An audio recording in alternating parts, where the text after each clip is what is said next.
You're scrolling through your feed, half paying attention, when suddenly you see it. A group of nuns in full habits, not praying, not singing hymns, but beatboxing on live Brazilian TV.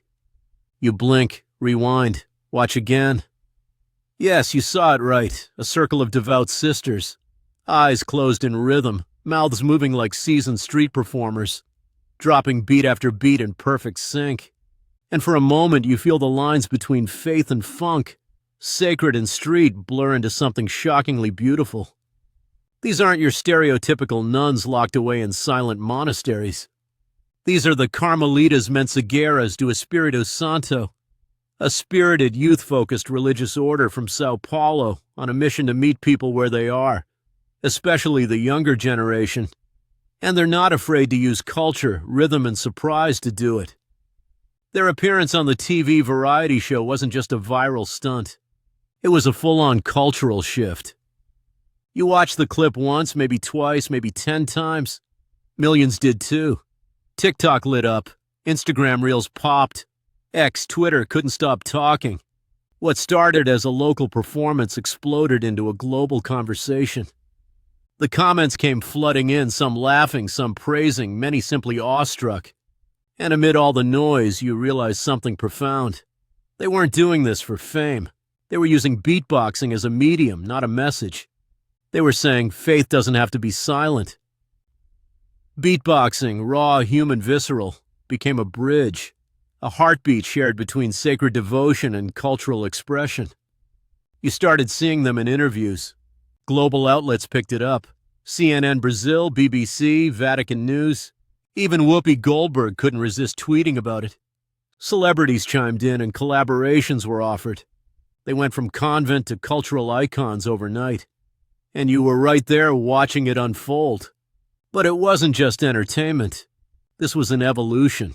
A spiritual remix of modern evangelism, speaking the language of now without compromising the eternal. As you dug deeper, you learned that these nuns weren't just performers. They were ministers in motion. They work in communities, prisons, and youth centers. They pray, yes, but they also serve with creativity. They've been incorporating music, art, and performance into their outreach for years. It's just now the world's finally paying attention. Their rhythm isn't just catchy, it's symbolic. It pulses with theology, the divine heartbeat, the cadence of creation. And maybe that's why it felt so electric when you first heard it. Because deep down you understood. Spirituality isn't static. It breathes. It evolves. And if it can do that through beatboxing nuns, then maybe there's more room in religion for joy, humor, and sound than you thought. The visuals were mesmerizing. Traditional habits moving to modern beats, cross-sparkling under stage lights. The aesthetic clash was irresistible. You probably saw it memed, GIF'd, soundtracked, or even auto-tuned. And yet, beneath the viral sheen, it carried a deeper message.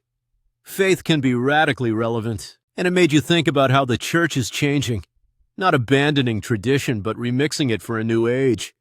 You weren't the only one who noticed. Youth groups started referencing it. Religious leaders began discussing it. Interest in the nuns' ministry spiked. More people attended their events.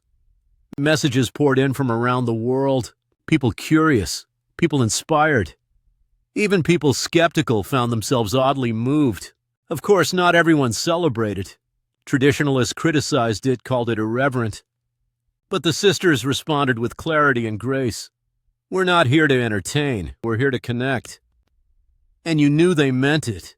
Because when joy is this authentic, it transcends judgment. It invites reflection. You realize they weren't trying to replace church music. They were expanding it, adding rhythm to reverence, remixing the message to reach new ears. In doing so, they joined a long lineage of musical evangelists, David with his harp, gospel choirs in the civil rights era, spirituals born in pain and hope, and now Brazilian nuns with beatbox. Who knew? But isn't that what faith should do? Evolve, expand, reach out. And for you, this wasn't just a viral moment. It was a spark, a challenge, a reminder that holiness doesn't have to whisper. Sometimes it thumps. It surprises. It grabs attention and refuses to let go. You might have laughed at first. Everyone did. But somewhere between the kick drums and vocal loops, you felt it. Something real, something raw, something divine. And maybe next time you think of nuns, you won't picture just silence and solemnity. Maybe you'll hear a beat, a rhythm, a pulse of purpose cuts through the noise. Because in a world craving authenticity, these nuns didn't just go viral, they struck a chord in your soul.